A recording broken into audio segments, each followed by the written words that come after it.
ଆଜିଠୁ ଓଡ଼ିଶା ଛାଡ଼ିବ ମୌସୁମୀ। ଆଜିଠୁ ଓଡ଼ିଶା ଛାଡ଼ିବ ମୌସୁମୀ। ଦକ୍ଷିଣ ପଶ୍ଚିମ ମୌସୁମୀ ବାୟୁ ଓଡ଼ିଶାରୁ ପ୍ରତ୍ୟାବର୍ତ୍ତନ କରିବା ନେଇ ପାଗ ଅନୁକୂଳ ରହିଛି।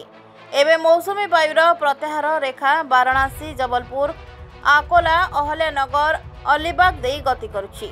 ଆସନ୍ତା 24 ଘଣ୍ଟା ମଧ୍ୟରେ ଓଡ଼ିଶା ସମେତ ପଶ୍ଚିମବଙ୍ଗ, ସିକିମ୍, ତେଲେଙ୍ଗାନାର କିଛି ଅଞ୍ଚଳ, ମହାରାଷ୍ଟ୍ର, ମଧ୍ୟପ୍ରଦେଶ, ଉତ୍ତରପ୍ରଦେଶ ଓ ବିହାରର ଅବଶିଷ୍ଟ ଅଂଶ, ଝାଡ଼ଖଣ୍ଡ ଓ ଛତିଶଗଡ଼ରୁ ସମ୍ପୂର୍ଣ୍ଣ ଭାବେ ପ୍ରତ୍ୟାବର୍ତ୍ତନ କରିବ।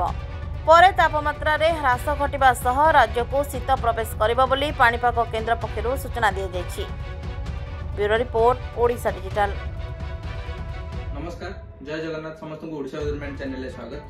जदि आम आज सिनोप्टिक चार्ट देखा गोटे गुरुचाप फल आपंकर छत्तीसगढ़ तथा यार संलग्न उत्तर ओडिशार अंचल सक्रिय रही। जदि आप विंड पैटर्न देखिए आप जो गुरुचाप बल थाए से क्लॉक वाइज विंड डिरेक्शन थाए जोटा आप देखिपारे ये गोटे गुरुचाप बल सक्रिय रही जोटा कि जो मनसून विड्र समय पाखापाखि आसी जाए यही टाइप सिनोप्टिक फीचर्स आप देखा मिलता है।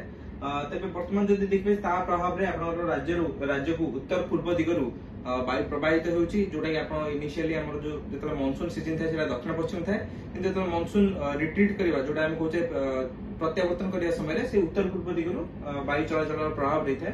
एवं जदि आज आम वर्षा परिमाण देखिए राज्य में एत बड़ धरण वर्षा नहीं कि जो वज्रपात जनित वर्षा लगातार 3 ରୁ 4 दिन धरी लगी रही आज किसी परिमाण से ब्रेक देखा मिल पारे। गोटे दीटा आप दक्षिण ओडिशा स्थान मान देखा मिलवार संभावना रही आज। तेबे आसंता काली सकाळ पाखापाखि आम देखा से इयरली मॉर्निंग टाइम पीरियड भितर 5टा ରୁ 8टा कि 10टा भितर जो सिनोप्टिक कंडीशन रही है आपनकर कोस्टल बेल्ट रे पैरेलली हम जदि कहि परिबा पूरा पुरी गंजाम ता सहित आपनकर जगत